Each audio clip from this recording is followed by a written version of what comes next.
નમસ્કાર દર્શક મિત્રો, હું શીતલ મહેતા ન્યૂઝ ઓફ કચ્છમાં આપનું સ્વાગત છે। જોઈએ આજના સમાચાર।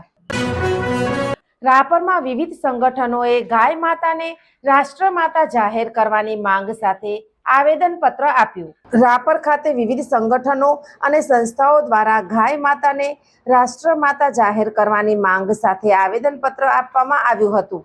રાપર શહેર અને તાલુકામાં હાથ ધરાયેલી સહી ઝુંબેશમાં 20,000 થી વધુ લોકોએ સમર્થન આપ્યું હતું। આવેદનપત્ર રાપર તાલુકા મામલતદાર HB વાઘેલાને પાઠવવામાં આવ્યું હતું। કાર્યક્રમમાં હમીરજી સોઢા, વિનુભાઈ થાનકી, મેહુલભાઈ જોશી સહિત આગેવાનો તથા સ્વામિનારાયણ મંદિરના સંતો મહંતો ઉપસ્થિત રહ્યા હતા। દર્શક મિત્રો, આજે તારીખ 8 મે 2026 આ હતા આજના સમાચાર। આવતીકાલે ફરી મળીશું, ત્યાં સુધી મને રજા આપશો। નમસ્કાર।